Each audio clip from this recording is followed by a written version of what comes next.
अस्सलाम वालेकुम नाज़रीन, program news talk with Nasir Gopang में अवां सभिनी खे चऊं था भलीकार। ऐं कल्ह खां वठी कल्ह बि ऐं अॼु बि जेके टीवी चैनल्स ते मुख़्तलिफ़ मंज़र नज़र आया, ख़ासि तौर ते जेको ॻाल्हियुनि वारो प्रोसेस शुरू थियो आहे, अमल शुरू थियो आहे हुकूमत ऐं अपोज़िशन जे विच में, उहे मंज़र ॾिसण खां पोइ न रुॻो उहे मंज़र ॾिसण जहिड़ा आहिनि, पर उनखां पोइ इमरान ख़ान साहब हुजनि या उन्हनि जा ॿिया सीनियर पार्टी अॻवान हुजनि या जेके उन्हनि जा कारकुन आहिनि, उन्हनि जा जेके चेहरा आहिनि उहे बि ॾिसण वटा आहिनि। छाकाणि त हू मुसलसल पंहिंजनि कारकुननि जी अहिड़े क़िस्म जी तरबियत कंदा रहिया ऐं अहिड़े क़िस्म जा बयान इमरान ख़ान साहब ॾींदा रहिया त हू तालिबान सां ॻाल्हियूं करे सघनि था, ॿियूं जेके पाबंदी मढ़ियल तंज़ीमूं आहिनि उन्हनि सां ॻाल्हियूं करे सघनि था, पर ही जेके मौजूदा इतिहादी आहिनि गवर्नमेंट में वेठल, उन्हनि सां ॻाल्हियूं कंहिं बि सूरत में न थी सघंदियूं। न रुॻो ॻाल्हियूं न थी सघंदियूं, पर ही ख़ान साहब इहे बयान बि उन्हनि जा जेके आहिनि रिकॉर्ड जो हिसो आहिनि। सो हू चवंदा हुआ त आउं इन्हनि सां हथ मिलाइण वेहण त परे रहियो, पर इन्हनि जा चेहरा ॾिसण बि पसंदि नथो करियां। ऐं उहा जेका अना उहा जेका होड हुई उहा हाणे केॾांहुं वई, जॾहिं असीं ॾिसूं था त PTI जो जेको वफ़द आहे उहो मौजूदा हुकूमती जेके इतिहादी आहिनि उन्हनि जा जेके अॻवान आहिनि उन्हनि सां ॻाल्हियूं कंदे नज़र अचनि था। सो बहरहाल इहे मंज़र ॾिसण वटा आहिनि ऐं न रुॻो इहे मंज़र ॾिसण वटा आहिनि, पर इहे खोड़ सारा सवाल बि जेके आहिनि रेज़ कनि था इहे मंज़र। ऐं असीं इहा उमेदु कयूं था PTI जे वर्करनि खां ऐं उन्हनि जे जेके अॻवान आहिनि उन्हनि खां त छा हू पंहिंजी आला क़यादत खां इहो पुछाणो कंदा त अॻु ताईं जेके ॻाल्हियूं हू कंदा रहिया या जेको उन्हनि खे सबक़ु पढ़ाईंदा रहिया, छा उहो सही हो या जेको अॼु थिए पियो उहो सही आहे। छाकाणि त असीं हुजूं ॿिया जेके मुख़्तलिफ़ माण्हू आहिनि उहे बार बार इहो चवंदा रहिया त भई सियासत नालो ई इन अमल जो आहे त लचक ॾेखारबी आहे, लचक खां सवाइ मुफ़ाहिमत खां सवाइ अॻिते नथो वधी सघिजे ऐं सियासत में ॻाल्हियुनि जा दरवाज़ा कॾहिं बंदि न कबा आहिनि। पर इहा ॻाल्हि ख़ान साहब खे, उन्हनि जे अॻवाननि खे, उन्हनि जे पार्टी कारकुननि खे सम्झ में न पई। कारकुननि जो इन करे बि ॾोह न आहे छाकाणि त क़यादत उन्हनि खे उन्हनि जी तरबियत अहिड़े क़िस्म जी कई। अॼु जेकॾहिं ॾिसूं था त उहे जेके आहिनि उहे ॻाल्हियूं थियनि पियूं ऐं उन्हनि ॻाल्हियुनि जा नतीजा कहिड़ा निकिरनि था उहो बि वक़्तु ॿुधाईंदो।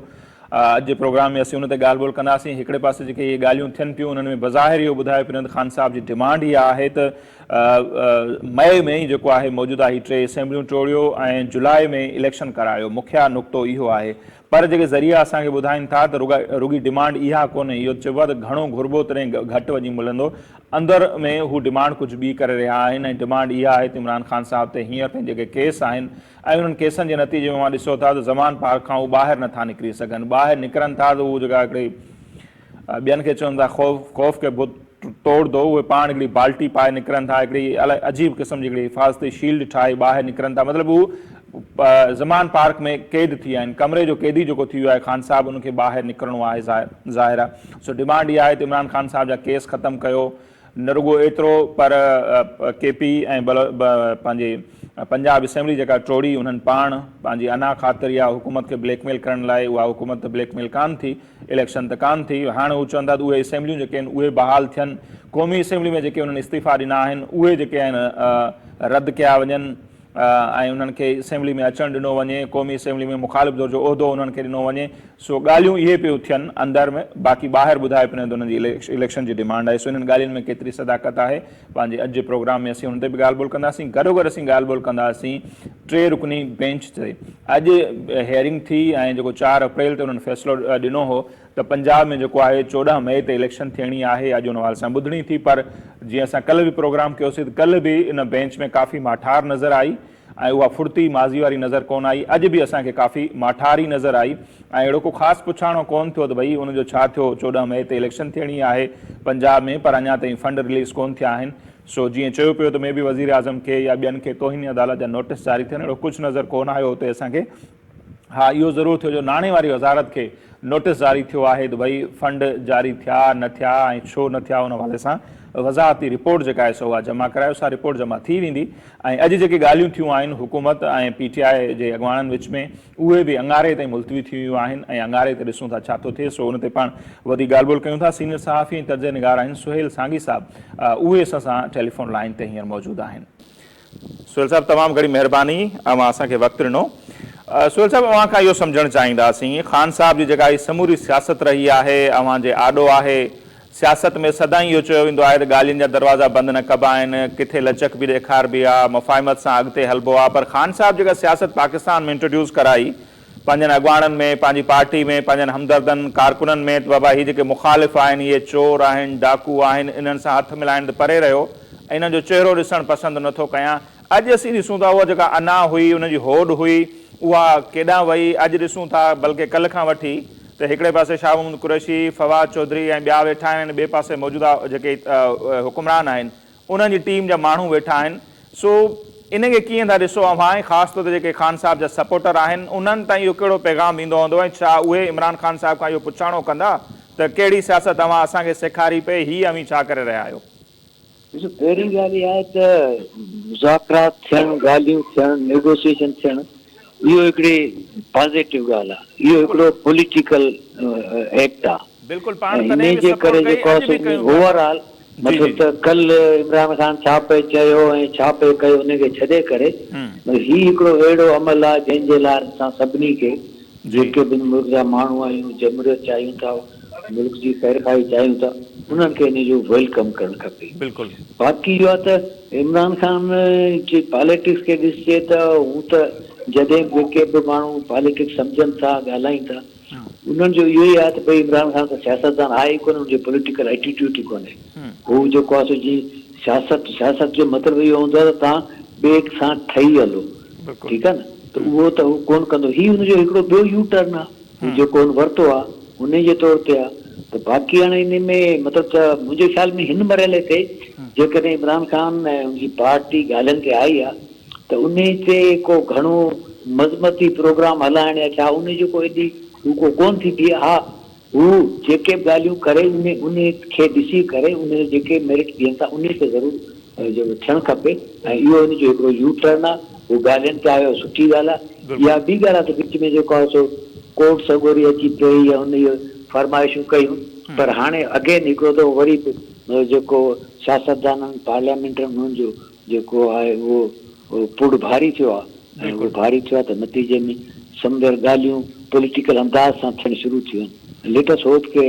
को हिकिड़ो बेहतर सिचुएशन बीहे थी। बिल्कुलु उन ते ई अचूं था ऐं ज़बरदस्त आहे। ज़ाहिर आहे जीअं असां चयोसीं ॻाल्हियूं थियणी खपनि ऐं सियासत आहे इहा, पर जेका ख़ान साहब कई चलो पाण हुन ते कोन था अचूं, पर घटि में घटि हू पंहिंजनि कारकुननि खे, हमदर्दनि खे हिकिड़ो पैगाम त ॾियनि, बाबा सियासत आहे, वक़्त जे हिसाब सां हलिबो आहे, हींअर ॻाल्हियूं सही आहिनि।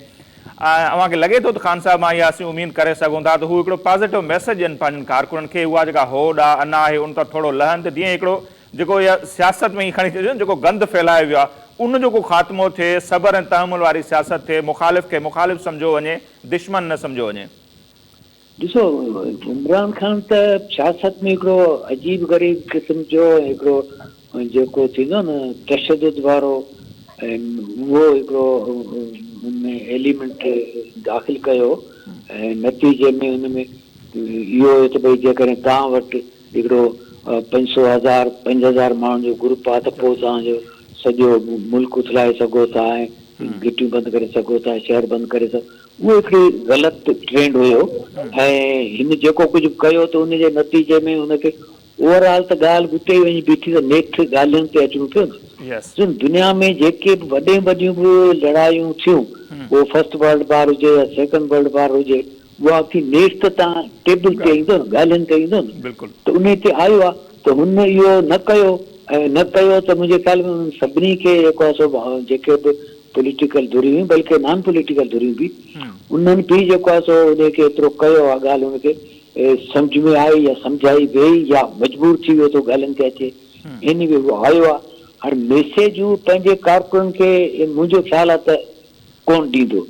असांजी ख़्वाहिश रहे त उहो इहो मैसेज ॾे ऐं पंहिंजे कारकुननि खे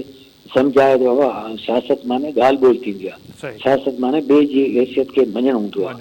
त उहो को थिए। उहो हिकिड़ो मुंहिंजे ख़्याल में इहो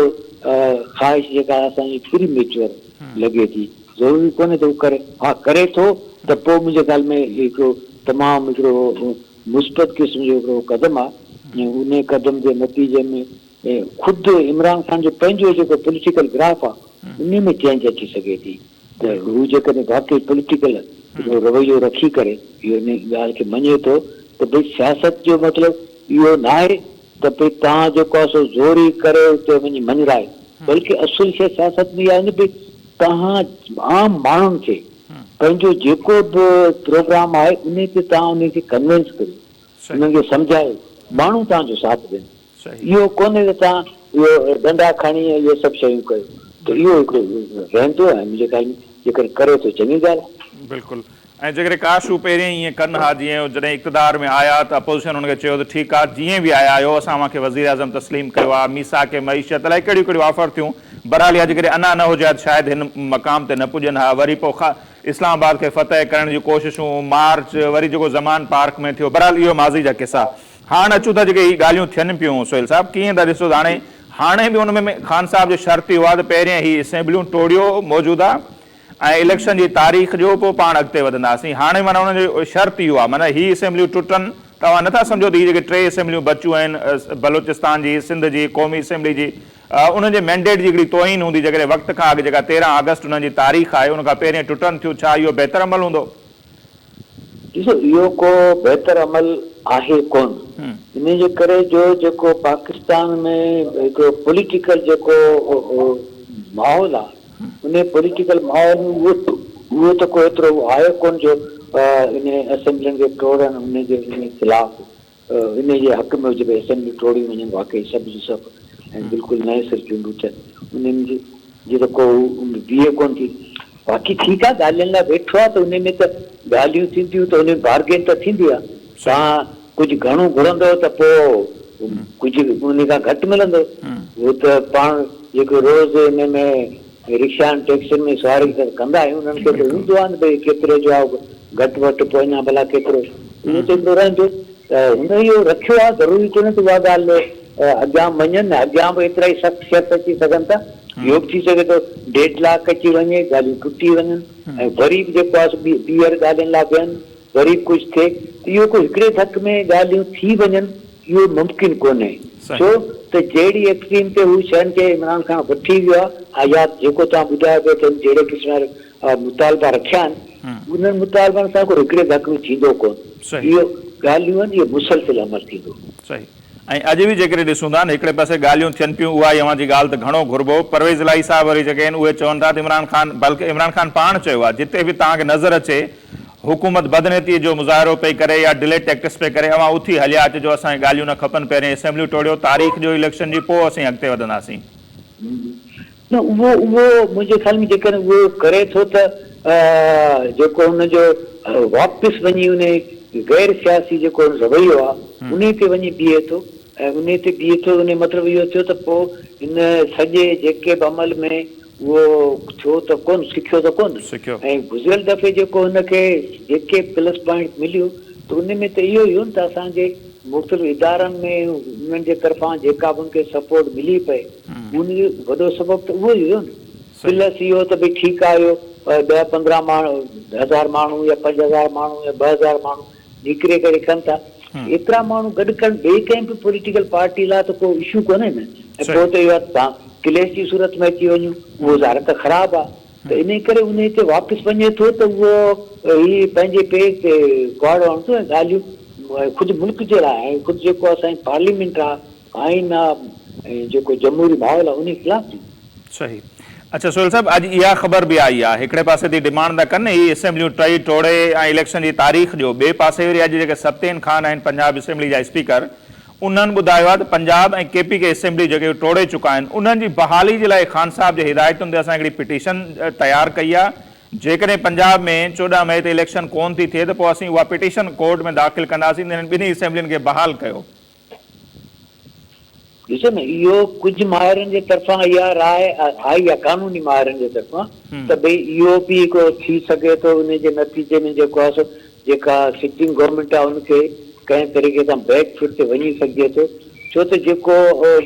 मुख़्तलिफ़ इदारनि जे तरफ़ां जेके इशारा मिलिया आहिनि या जेका सूरत हाल सम्झाई वई आहे, उन में इहो ई आयो आहे त हीउ जेको निज़ाम आहे, हीउ जेके असेंबलियूं आहिनि, इहो त हर हाल में हिकिड़ो पंहिंजो पीरियड पूरो कंदो। उन में कई सारा मुल्क जा मुआशी मामला आहिनि, मुल्क जो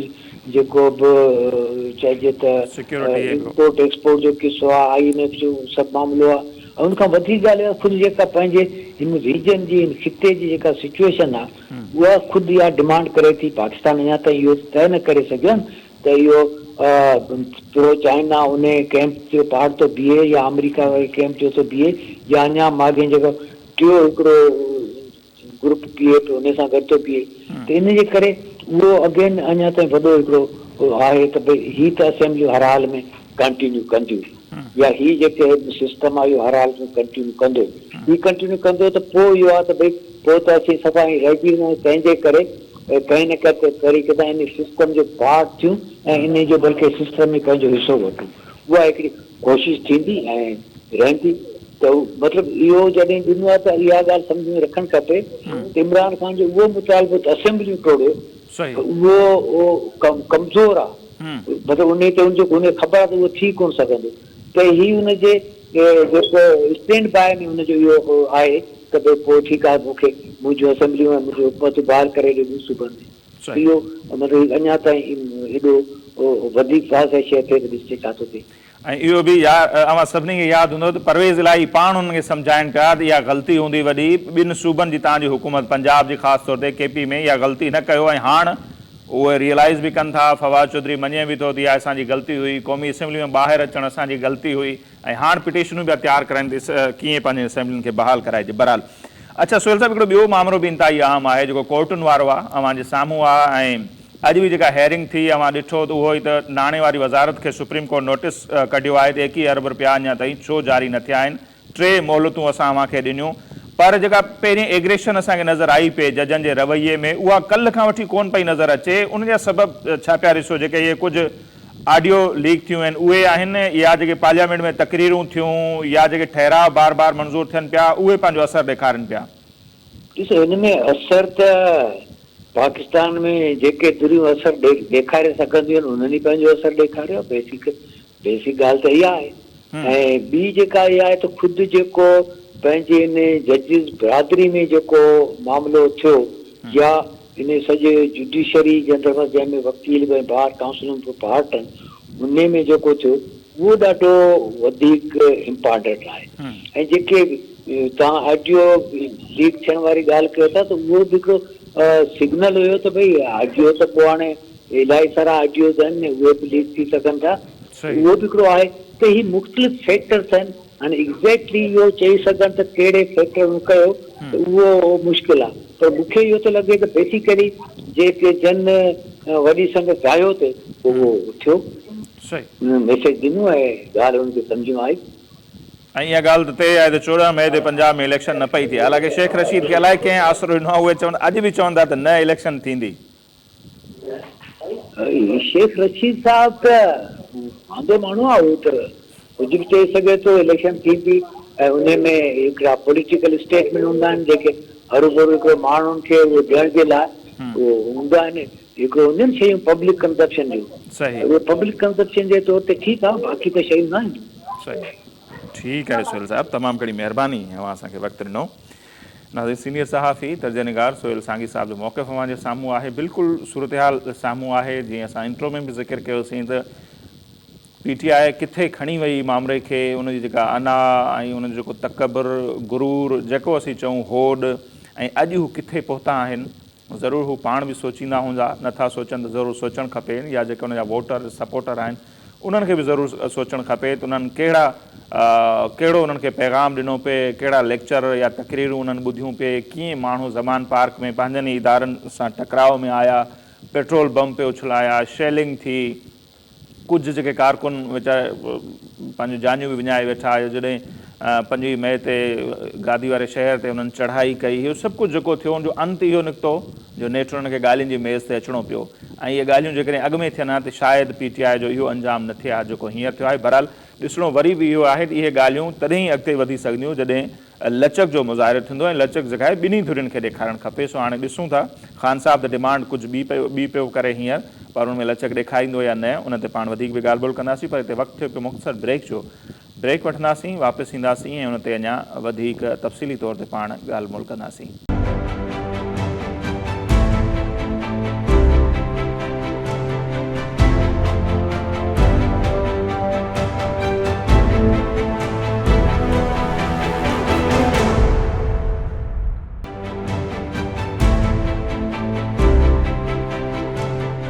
जी नज़र ब्रेक खां पोइ वरी ॿीहर तव्हांखे प्रोग्राम में चऊं था भलीकार ऐं हींअर इस्लामाबाद मंझां सीनियर सहाफ़ी ऐं तजनिगार इब्राहिम कुंभर साहब असां सां टेलीफोन लाइन ते मौजूदु आहिनि।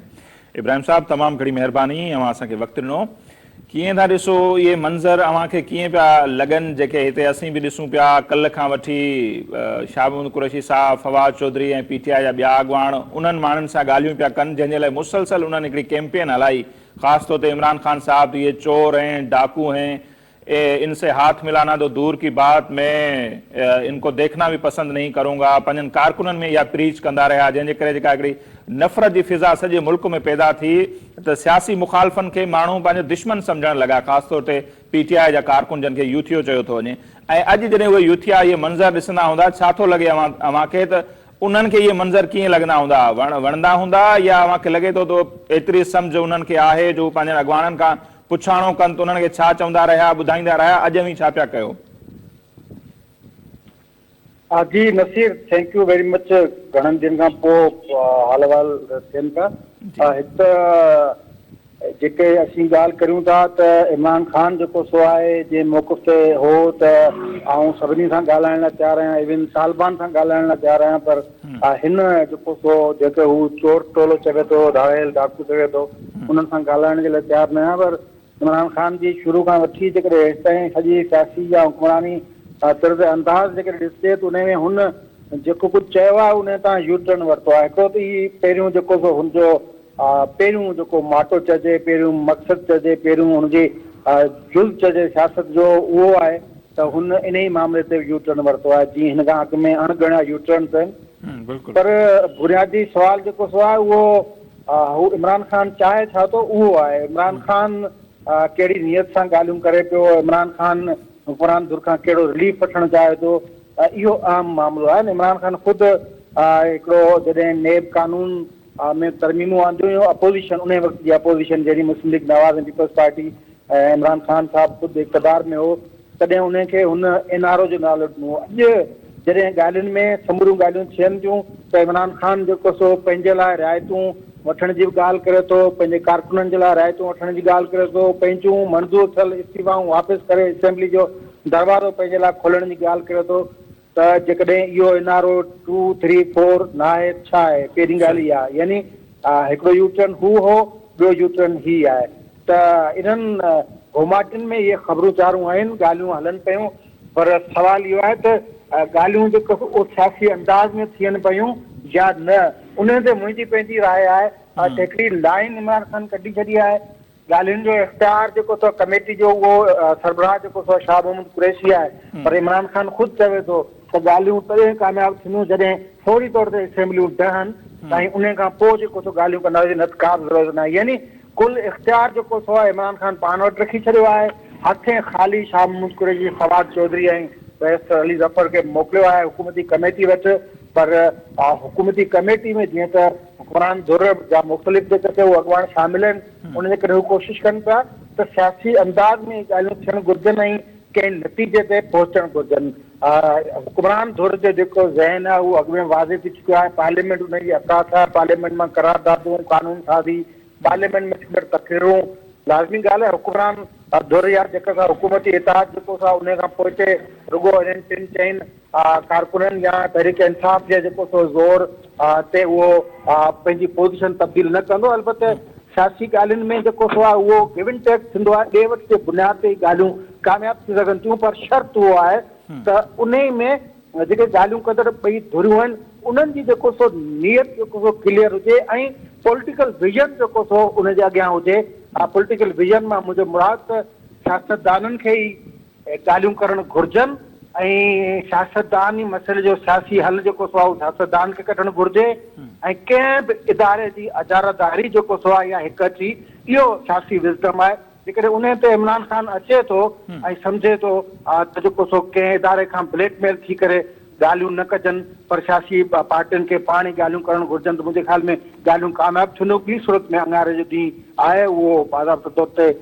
ऐलान करिणो आहे बसि हिननि खे, त ॻाल्हियूं कामयाबु न थींदियूं, छाकाणि त जेको तरीक़ेकार इख़्तियार कयो आहे इमरान ख़ान जे तरफ़ां उन में मूंखे नथो लॻे त ही ॻाल्हियूं जेके आहिनि उहो कामयाबु थी सघनि। सही। अच्छा इब्राहिम साहब, जीअं अवां ॿुधायो, असां बि हुन ते डिस्कस कयूं त बज़ाहिर त इहा ॻाल्हि भई साम्हूं अचे त मुखिया मुतालबो इहो आहे त फौरी तौर ते असेंबलियूं टोड़ियो ऐं इलेक्शन जी तारीख़ ॾियो, पर अंदरूनी खाना जेके ॻाल्हियूं थियनि पियूं या जेके मुतालबा जीअं अवां चयो त हू चाहे छा थो, जेके इतला असां वटि आहिनि, ज़ाहिर अवां वटि वधीक हूंदा, हुन ते ज़रूरु ॻाल्हाइजो। असांखे इहो ॿुधण में आयो आहे त चवंदा त ख़ान साहब समेत हुन जे अॻुवाणनि ते कारकुननि ते जेके केस आहिनि फौरी तौर उहे ख़तमु कया वञनि, असेंबलियूं जेके आहिनि KP के हुजे, पंजाब असेंबली हुजे, उहा बहाल थिए, क़ौमी असेंबली जा जेके इस्तीफ़ा असांजा ॾिनल आहिनि उहे मंज़ूर जेके थियल आहिनि उहे रद्द थियनि, ऐं अपोज़िशन लीडर जो जेको उहिदो आहे क़ौमी असेंबली में उहो असांखे मिलणु खपे। असांखे इहे ॿुधण में अचे त इहे मुतालबा आहिनि, अव्हां वटि छा उन हवाले सां वधीक इंफॉर्मेशन आहे? एग्जैक्टली ये मुतालबा पंहिंजी जॻह ते आहिनि, उनखे रखिजे कहिड़े अंदाज़ में थो या सम्झजे कहिड़े अंदाज़ में थो, पर इहे थोरी जेके से घुर्बल रिलीफ आहिनि जेको इमरान ख़ान चाहे थो त हिननि खे ॻाल्हियुनि जे वकड़ में आणे उहे मुतालबा ऐं तस्लीम करायां, पर उन सां गॾु इमरान ख़ान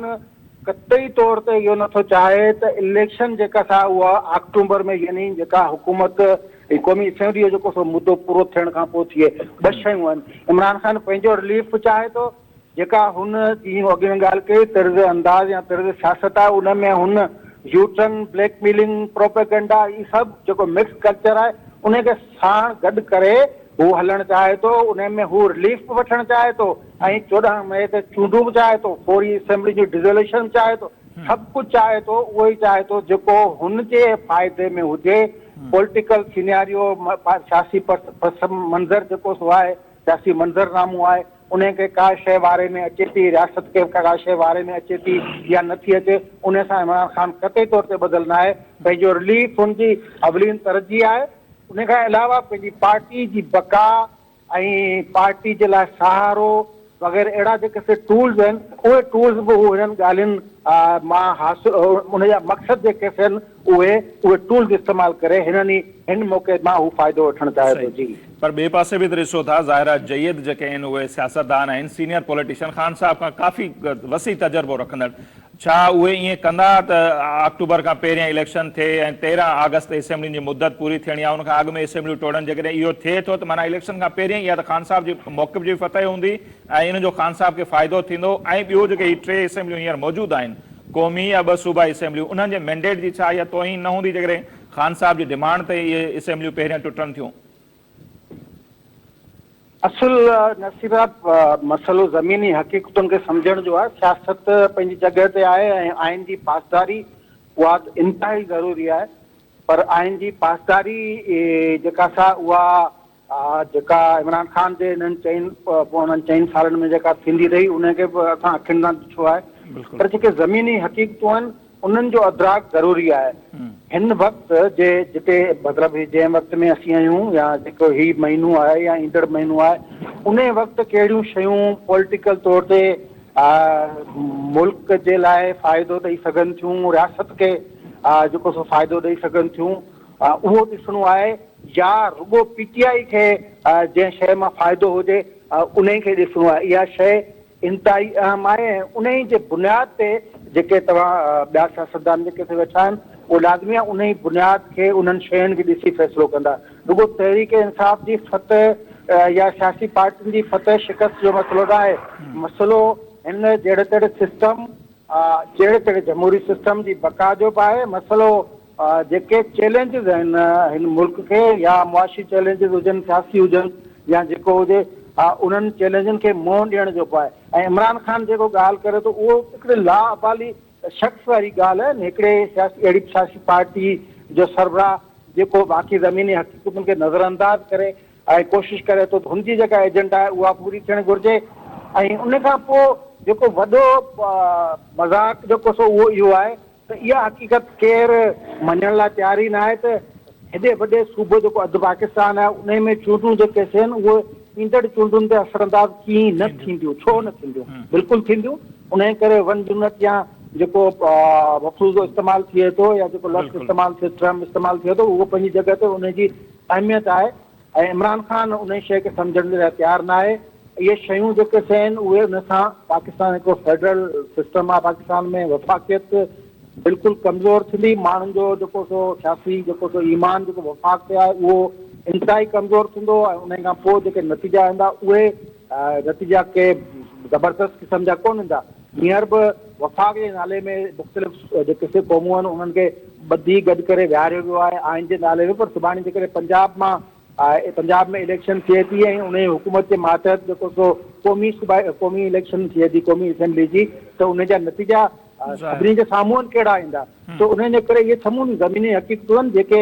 ख़ान साहब कॾहिं उनखे सोचण सम्झण जी अलाह साईं हुनखे सघ ई न आहे ॾिनी। उनजे करे हिन भेरे उहो नथो सम्झे। इहे समूरियूं शयूं अॻियां सियासतदान ज़हन में रखियो वेठा आहिनि। उन जे करे आउं चवां थो त इन ज़िद ते ॻाल्हियूं कटे तौर ते कामयाबु कोन थींदियूं। अव्हां बि दुआ कयो, असां बि कयूं था त अलाह हुनखे साञा ऐं सम्झ ॾिए। बहरहाल हिकिड़ो ॿियो इंतिहाई अहम मामिलो, ऐं अव्हां ज़ाहिर आहे हिकिड़ो पूरो डिघो अरसो कोर्टुनि खे ई रिपोर्ट कंदा रहिया आहियो, ॻाल्हाईंदा रहिया आहियो, त कल्ह खां वठी जेको कोर्ट जो रवैयो आहे जंहिं ते हाणे इहो इस्तलाह यूज़ पियो थियो त बदिले बदिले से सरकार नज़र आहे। सो कल्ह वारी हेयरिंग, अॼु वारी हेयरिंग अव्हां जे साम्हूं आहे। वॾा तज़िया तबसरा बि थिया त मे बि शहबाज शरीफ़ साहब खे बि तौहीन अदालत जेके नोटिस वञनि ऐं उन्हनि जा सलाहकार साकिब निसार जहिड़ा मौजूदु आहिनि जंहिंजी ऑडियो कॉल आयूं। अॼु बि असां ॾिठोसीं जेको नोटिस जारी थियो उहो नाणे वारी वज़ारत खे थियो त बाबा 21 अरब रुपया छो कोन ॾिना, वधीक कुझु कोन पियो थिए। उन जा छा सबब अव्हां ॾिसो पिया, इहे जेके ऑडियो कॉल वग़ैरह लीक थियूं, सस साहिबा जी बि थी, साकिब निसार जी बि थी, उन असरु ॾेखारियो आहे? या जेका बिलावल स्पीच कई त भई असां अव्हांखे तलब बि करे सघूं था ऐं पार्लियामेंट बार बार ठहराव मंज़ूर पियो करे, उहे के असरु ॾेखारनि पिया या अञा के ॿिया मामला आहिनि सर? जी न सिर्फ़ ॿिया मामला थी सघनि था, पर जीअं त उहे शयूं ऑथेंटिक न आहिनि उनजे करे उन ते पाण वधीक तबसुर बि नथा करे सघूं। पर हिकिड़ी शइ जेका सा उहा अखियुनि आॾो पई आहे, उहो क़ौमी असेंबली जूं उहे करारदादूं आहिनि। क़ौमी असेंबली जो फिनांस बिल आहे, क़ौमी असेंबली में थियल तक़रीरूं आहिनि, इवन क़ौमी असेंबली में वज़ीर आज़म खे मिलियल एतमाद जो वोट आहे। इन मां इहा शइ साबित थिए थी त पार्लियामेंट जेको सो आहे उहो पंहिंजी भरपूर जेको सो उहो ताक़त जो मुज़ाहिरो करे इहो साम्हूं समूरनि इदारनि खे ॾेखारणु चाहे थी त ही पार्लियामेंट हिन सां जेको बि ताईं मज़ाक़ थियो उहो हाणे मज़ाक़ बर्दाश्त न कयो वेंदो। पार्लियामेंट जंहिंजो आइन में जिन टिनि इदारनि जो ज़िक्र आहे उन में जेको सो पहिरियों मुक़नन आहे ऐं उन